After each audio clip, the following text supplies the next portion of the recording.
Thanks, Brandon. Well, wildfires can be unpredictable. That's why county firefighters use their knowledge of the terrain to prepare for the fire. And as 23 ABC's Kristen Vartan tells us, there's a science to it. She joins us live from Highway 223 at Highway 58 to show us the preparations underway for the upcoming wildfire season. Kristen. Brianna, there are about 3 dozen firefighters behind me gearing up to use the fire's power ahead of itself, against itself, the actual flames. In just a little bit, they will fire up this area to make sure they get rid of all the dry brush and vegetation that is fuel for the upcoming fires ahead. And that is their plan as we go into these hotter, drier months. It's been established that the most effective way to provide for public safety is to burn that dry fuel, that dry grass that's between Highway 223 and the fuel break. If you saw a fire on Highway 223 at Highway 58 Wednesday until midnight Thursday, no need to be alarmed. This fire is intentional. Kern County Fire says it's even prescribed. That means that once that fire has burned through there, there's almost no grass left over. And if there's no dry grass left over, that means there's nothing there to burn if a fire were to occur along the roadway. Kern County Fire Department's Andrew Freeborn says they only have 1 or 2 of these high visibility burns ahead of each wildfire season. But dozens of other burns like these have happened behind the scenes. The work may go unnoticed, but can help protect the communities these wildfires affect most. All throughout the winter months, we have crews in our mountain communities that are burning piles of all of that vegetation that they've cleaned and piled up.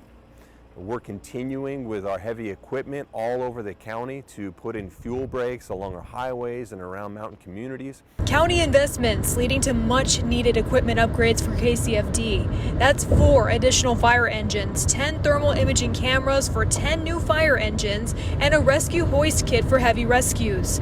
Freeborn says they now have 19 new engines ready, assigned to various corners of the county.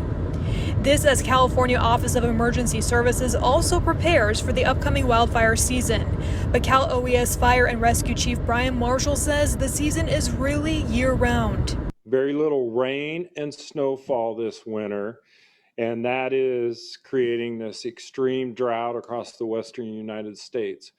The fuels are literally ready to burn any time of the year. All it needs is that one spark. And while firefighters are gearing up for the front lines, Chief Marshall says that citizens can prepare on their own. Besides knowing their evacuation routes, having a go bag ready with essentials, and evacuating early, he points to creating defensible space ahead of time. Every property is different. Every situation is different. The fuel types, where the home sits, is it in the flatland, is it in the mountain? And we encourage everybody to engage with their local fire department to make sure that their house will survive a wildfire. We just got word there's 90 firefighters out here right now, and this prescribed burn is happening from now until midnight Thursday. And we did hear that it may impact the traffic you see behind me. There might be some closures, so make sure you check 1-800-GAS road for any updates. And also make sure that when you are driving here, if it is still open, that you drive slowly and carefully, because these firefighters are working so hard and need to be safe as they are out here. Live in Keene, Kristen Vartan, 23 ABC News, connecting you.